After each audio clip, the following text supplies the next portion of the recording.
আমরা কি সত্যি নিজের ইচ্ছায় ফোন চালাই, নাকি কোনো অদৃশ্য অ্যালগরিদম আমাদের নিয়ন্ত্রণ করছে? একটা রিল দেখার জন্য ফোন হাতে নেই, কিন্তু হঠাৎ দেখি 1 ঘন্টা শেষ হয়ে গেছে। আর সবচেয়ে ভয়ঙ্কর বিষয় হলো, অনেক সময় মানুষ বুঝতেই পারে না যে তাদের ব্রেন ধীরে ধীরে বদলে যাচ্ছে। একটা সময় মানুষ ঘন্টার পর ঘন্টা বই পড়তে পারতো, তো কাজ করতে পারতো, অনেক সময় ধরে বন্ধুদের সঙ্গে বাস্তব জীবনে সময় কাটাতো। কিন্তু এখন আমরা কিছুক্ষণ পর পর ফোন চেক করি এবং রিল দেখি। আর এখনকার সময়ে আমাদের মনোযোগ আগের তুলনায় অনেক বেশি কমে যাচ্ছে। এখন প্রশ্ন হলো, সোশ্যাল মিডিয়া কি সত্যি আমাদের ব্রেইনের উপর ধীরে ধীরে প্রভাব ফেলছে?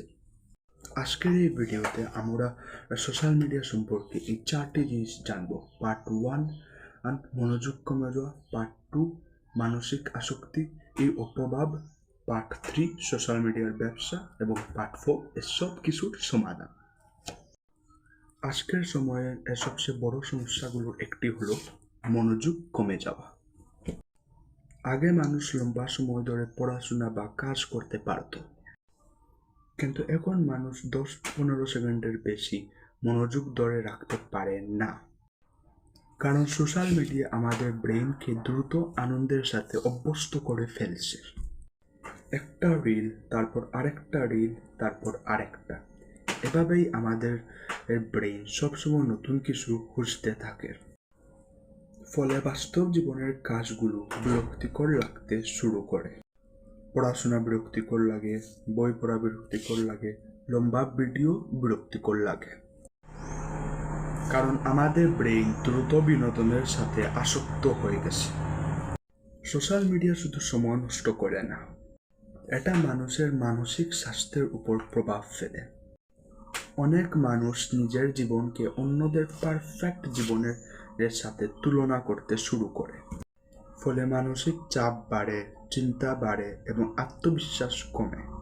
আর সবচেয়ে ভয়ঙ্কর বিষয় হলো, অনেক মানুষ বুঝতেই পারে না যে তারা ধীরে ধীরে সোশ্যাল মিডিয়ায় আসক্ত হয়ে যাচ্ছে।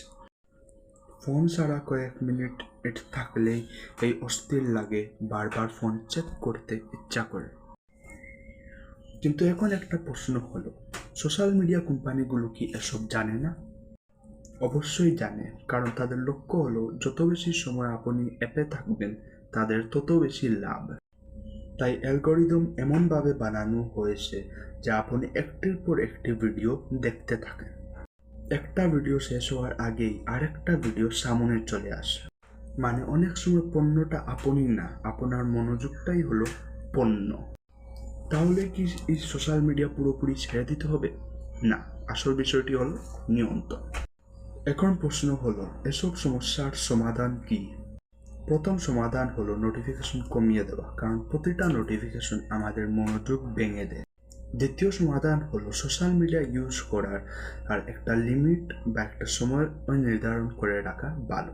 যেমন পড়াশোনার সময় ফোন দূরে রাখা, ঘুমানোর আগে স্ক্রলিং না করা, দিনে একটা নির্দিষ্ট সময় সোশ্যাল মিডিয়া ইউজ করার জন্য সময় নির্ধারণ করে রাখা ভালো, বেটার অপশন। আর সবচেয়ে গুরুত্বপূর্ণ বিষয় হলো বাস্তব জীবনের কাজ বাড়ানো, যেমন ব্যায়াম করা, বন্ধুদের সাথে সময় কাটানো, বই পড়া, নতুন নতুন স্কিল শেখা। কারণ মানুষ যত বেশি বাস্তব জীবনের সাথে যুক্ত থাকে, ভার্চুয়াল আসক্ত ততই কম হয়। আরেকটি বিষয়, সোশ্যাল মিডিয়া কিন্তু পুরোপুরি খারাপ না। এটা শেখার, কাজ করার এবং যোগাযোগের একটি শক্তিশালী মাধ্যম। কিন্তু যদি এটা আমাদের নিয়ন্ত্রণ করতে শুরু করে, তাহলে সেটাই সমস্যা হয়ে যায়। আর হয়তো ভবিষ্যতে এটা সবচেয়ে বড় দক্ষতা হবে যে প্রযুক্তি ব্যবহার করা, কিন্তু প্রযুক্তির দাস না হওয়া। কিন্তু হ্যাঁ, আপনার কি মনে হয়, সোশ্যাল মিডিয়া কি আমাদের লাইফকে উন্নত করছে নাকি ধীরে ধীরে নষ্ট করছে? অবশ্যই আপনার মতামত কমেন্টে জানাবেন এবং ভিডিও ভালো লাগলে লাইক এবং সাবস্ক্রাইব করে যাবেন।